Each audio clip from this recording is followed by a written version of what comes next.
What's up guys, I'm Dunmiro, a top 100 Overwatch player, and I'm going to talk about whether I think the Battle Pass is worth it. So the first thing I'm going to do is just run through the cosmetics and show you like how it works, and then I'm going to talk about what I think are the really important concepts about whether you should choose to buy it or not. So starting off, you have the free track and the paid track. Obviously there's a lot more in the paid track, but that's how that goes. So if you do buy the paid track, you get automatic access to Kiriko, automatic access to this actually really cool D.Va skin. Like, I actually do think it's really cool. Nice little ornament, which I don't really even use those, and you get an XP boost for leveling up the Battle Pass. So that's what you would start off with. Here we have all the things that are, you know, free. Obviously these ones are premium.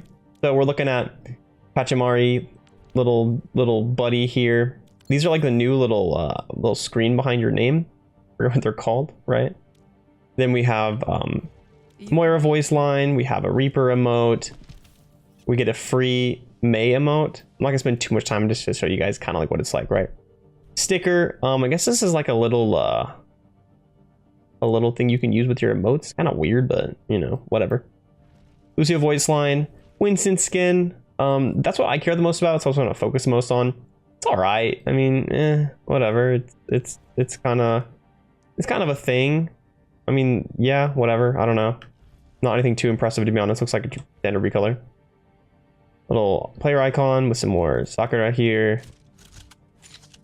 Intro for or highlight intro for soldier. Little image, a little ornament, another little Sojourn emote, D.Va sticker. Now here's where things are starting to get kind of good, right?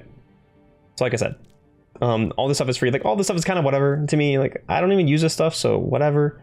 But here we have the first skin. It's a Kiriko skin. I think it's pretty cool. I mean, I don't really know if I would have. I think I would use it. I think it's pretty neat. It's a unique little take on what the character could be. A little cyberpunk looking thing. Pretty interesting. Like I would approve of that skin. I think that'd be worth, you know, investing in somewhat. Then from here, this stuff is all kind of, you know, ooh, no, I don't want to do that. It's all kind of just the same sort of stuff. Just voice lines, emotes, whatever. There's a free cat thing, so that's kind of cool. Voice line. The Sojourn skin's all right. It's pretty decent, but again, it doesn't really look like a legendary skin to me. It kind of looks like a reskin, but okay. Moving on from here, we get a premium intro, highlight intro. Nothing too crazy here. It's all connected. Joker Queen skin, which is also legendary, which is very meh in my opinion. Doesn't look too special. Gonna skip through these. This is all like the stuff that I think is not really like what would be primarily worth it, unless you really love the stuff. This Mercy skin's pretty sick. I'm not gonna lie, that's actually a nice skin for sure. Staff looks pretty cool. Blaster looks pretty cool. So that's you know, bumping up its value, right?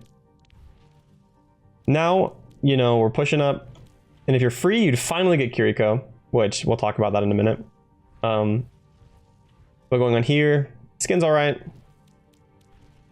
More just kind of, whatever, to be honest.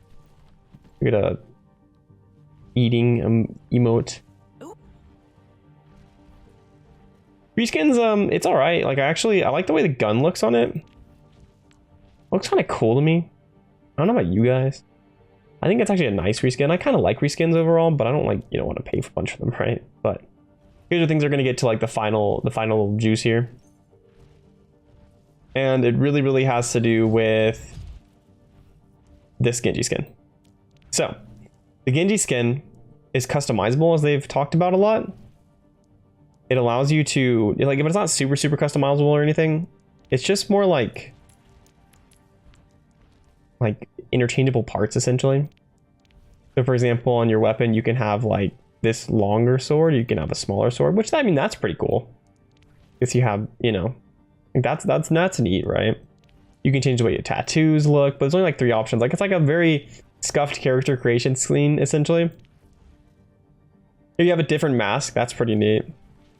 Yeah, you have like a little cyber looking one. You have like a one of these Koma Inu, I think they're called, like the lion dogs. Then you have the standard one. And color changes. So like, yeah, you can do some, you know, you can do some interesting looking things, right? Like you could have one like a setup like this, or you could do this kind of stuff. And like, yeah, it's cool, but it's not quite as customizable as they kind of talked it up to be. And like, yeah, like it does look kind of different with the different setups, right? But it's not like, it kind of just looks like you have two of like the same legendary skin essentially to me, or like 3 different versions or so. But if you do like this skin, then you know, that's that, right? Now, the first thing I was going to say about this everything, right, is if you liked the skins, if you like these big juicy premium skins like this one and the Sojourn skin and the Junker Queen skin and the Mercy skin and the Pharah skin and this Tree skin, sorry, Cassidy, gosh, I'm not used to that, guys, I'm sorry. And this Genji guy, then you know, go for it. It's $10. You don't get any currency, so you don't like get to use it again.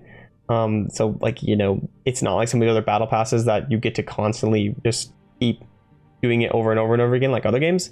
But it's not too expensive. It's just like, if you like those cosmetics, then yeah. Now, for a lot of people, you probably won't like those skins and you won't really care about it. And so you're kind of like, I don't really want the battle pass. You know, like I don't really play Genji. I don't really play Cassidy, Pharah, Mercy, Junker Queen, Sojourn, or Winston. You know, you might be like a Junkrat player, right?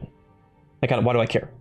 So the real reason that this whole thing goes down is if you already have Kiriko, then it's literally just based on, do you like the cosmetics or not? If you like them, then get it. If you don't, right? Really, you know, like, are those cosmetics worth $10? However, for people who don't have access to Kiriko right now, which is the watch point pack or having Overwatch 1 already, that's the question. So I went and did the math on all these challenges. There's, you know, 3 daily challenges that get you 3,000, weekly challenges for 5,000, then season challenges, then competitive challenges, which don't actually give you rank, some lifetime challenges and stuff like that, which there aren't that many.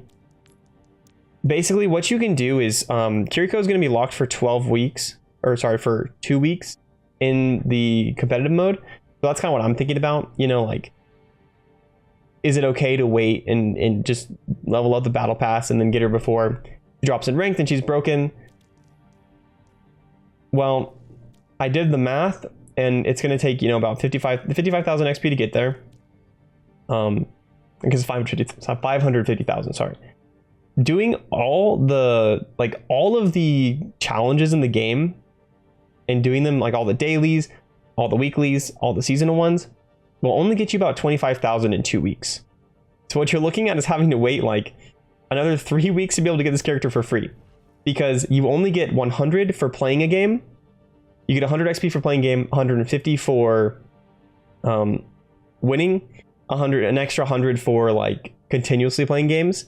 Although I think you can get a little bit more for like grouping up with teammates. But the thing is, you're probably gonna be averaging somewhere around like 200, 250 a game, and that's gonna put you in like 1,000 games you'd have to play extra. So if you expect to play 1,000 games in 2 weeks and you're okay to wait for Kiriko, then go on ahead and wait. However, if you really want to play this character and you need to like, and you're not going to play 1,000 games, or you don't want to wait, then you just have to get it. There's no option. They've definitely paywalled the crud out of this character, and that's just kind of how that goes. Like, I was shocked. I really thought it'd be much easier, but it's literally like, have fun playing 1,200 games, man. 1,200 games and you'll get her. With all the challenges, right? Don't miss a daily login kind of thing. Don't do it. That's an extra 15 games you have to play. So yeah, there you go, guys. If you already have Kiriko and you like the cosmetics, then it's worth it. If you really want to play Kiriko early, then you're gonna have to do it, because when you do buy the premium pass, you do automatically get this D.Va skin in addition to Kiriko. Also, the D.Va skin's kind of worth it alone if you like D.Va. This character's pretty sick. But it really is like majorly based around Kiriko. So if you're looking for some more Overwatch 2 content, then make sure to check out these videos I have right here. Like I said, I'm a top 100 Overwatch player, so I have lots of videos and things to share with you guys.